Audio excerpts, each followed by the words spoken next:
Hi everybody, I'm Johanna Basford, ink evangelist and maker of colouring books. Now, a few weeks ago I showed you on my Facebook Live video some really exciting new products that I've been working on, and I'm here today to tell you a bit more about my colouring canvases. So there are two sizes, the square ones like this little owl that I've been working on, and also rectangular ones like this. So essentially these are double page spreads, and we have a couple of designs from, well, more than a couple, there's a few designs from each of the books: Secret Garden, Magical, Secret Garden, Enchanted Forest, Lost Ocean, and Magical Jungle is yet to come. So the images are all stretched on these nice taut wooden frames, and they're backed as well, so you're not going to get like a saggy canvas in the middle. And then what pens to use? I get asked this all the time. These are brilliant with solvent-based markers.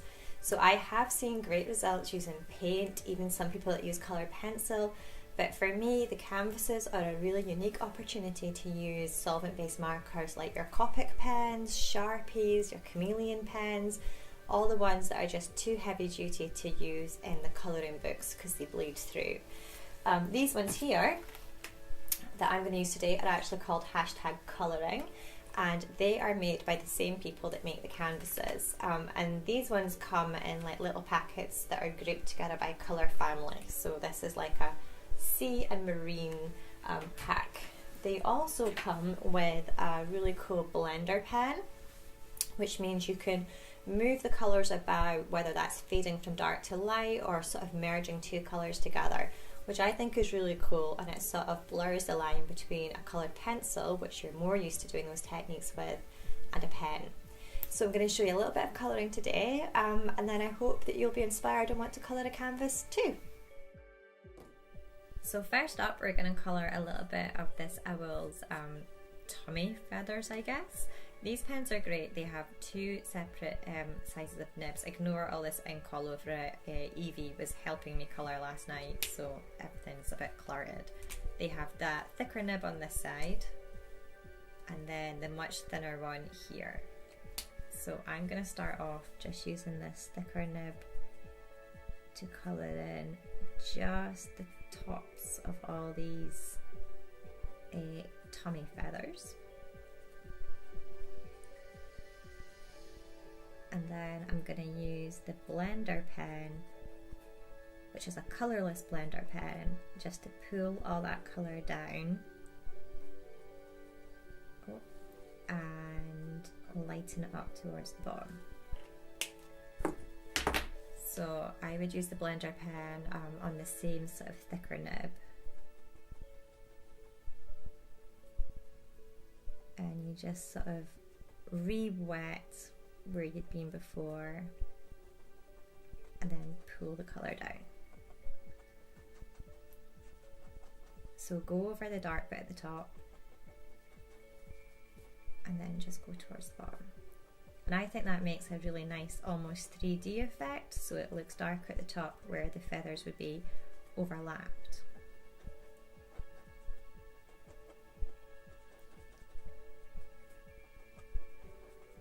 And then for the little outlines, I would use the thinner nib and just go over them.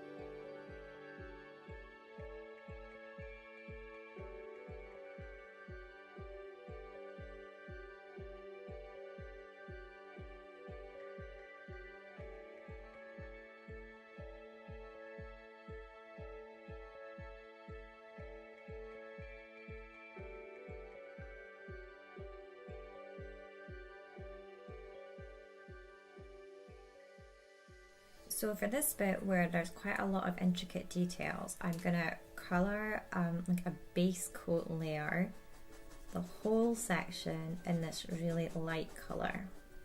And what that does is it just takes away the white of the bare canvas and lays down a light colour that we can then go over the top of and add details in a darker colour.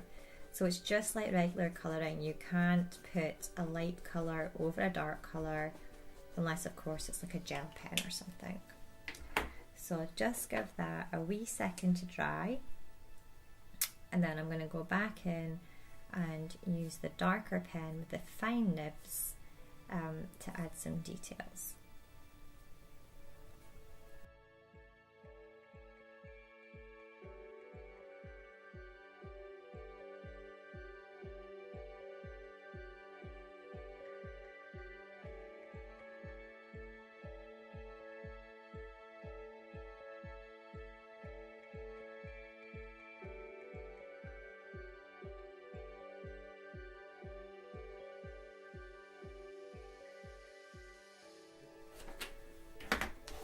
So now I'm going to colour a few of these little leaves down here, and I'm going to use my greens, and this creates quite a painterly effect, so just colouring there and a little bit here, and maybe a green up here and a bit here. And maybe a yellow bit in the middle.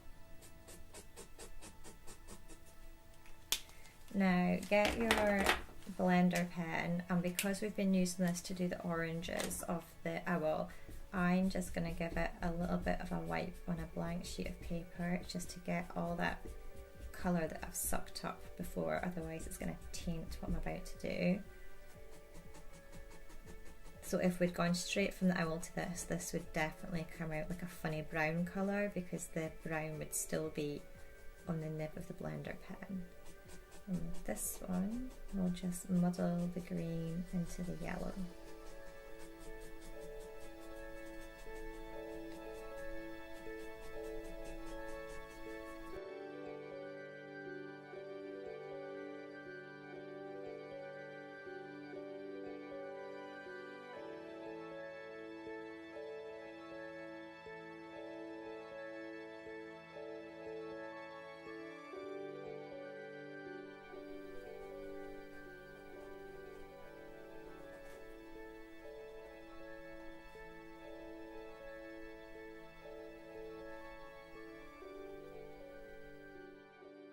So there you go. I have a little bit more work to do, but this is a nicely coloured canvas. So that's how I would use the different coloured pens. Then once you're completely finished, you need to get a UV spray, a UV fixative spray. You get these from art shops and craft stores and online places. Take your canvas outside and give it a light misting of that fixative spray. What this does is, if you've used the pens, it just seals in the colour and it'll prevent it from fading. You don't need to worry so much if you've used pencils or paint. And then of course, once it's all finished, because it's nicely framed on the stretcher, you can just pop a nail on the wall and hang it up. It's a really great way to make some artwork for your home. I can't wait to see all your finished coloured canvases. I've added a section called products to the colouring gallery, so now you can upload your canvases and share those images.